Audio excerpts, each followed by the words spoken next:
Hello, I'm Judy Copenbarger. You know, we have one thing in common, and it's something that we do every day. You do it, I do it, everyone that we know does it. What is it? It's earning, spending, managing money. Every day we make choices about money. Every day we make decisions about money. And every day we touch money, whether it's digital or tangible. So let's have a conversation about money. And I would propose to you that money is worthless. I'd like to tell you why.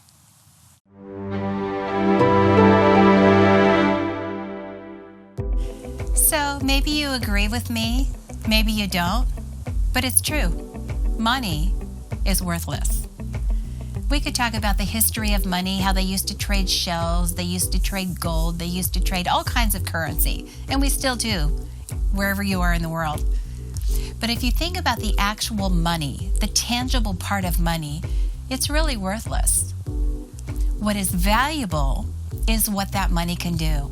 And everybody's trying to get it. Everybody's trying to get more money. Why do they want to get it? Because it's what the money can do. It's just a tool. It's kind of like a hammer. If you had a hammer, you could give it to a 4-year-old and he could do something great with it, like build you a beautiful birdhouse, or he could whack your toe with it and you'd be sore for days. So money is a tool. It brings out the good in good people. It brings out the bad in bad people. But money in itself is worthless. Let's talk about what that money can do. It can be your seed. So if you're a farmer and you want to grow wheat out in the middle of Iowa, you're going to need to have money to buy the seed, to either buy or rent the tractor. You might need some hired hands to get the ground ready. There's irrigation to be had, fertilization, all of those things you need to do to plant the seed to start the crop. It takes a little bit of money. So it's not about the money, it's about what the money did. If you think about starting any kind of business, you need capital. So money's worthless, capital is valuable. The capital is all those things you need. If you're going to run a little insurance agency, you're probably going to need a sign. You're going to need some business cards. You might need a computer or two and maybe some helpers to help you run your business and turn it into a profit. If you're an artist, you've got to get the word out. There might be people all over the world looking for exactly the kind of art that you create, but they've got to find you. They're looking for you, but how are they going to know where you are? That likely will take some kind of an investment. It's going to be that tool of money that gets you found out. It's going to be the money that helps create the funnel, that helps the people looking for you find you, whether it's an online advertisement or any other means for people to discover you and your craft. It's that money that creates value. It's the money that creates resources. And we saw this up close and personal in the last year or so. People and businesses weathered well if they had access to capital. Not the money, but what the money could do for them. People that had a line of credit that was available for them were able to keep their doors open for their businesses.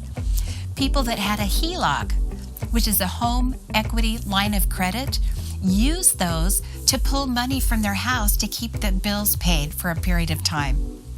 People that had adequate savings, those are the ones that didn't have to worry about making the mortgage or making their monthly housing payment. They had enough money to do what they needed to do and weather that storm.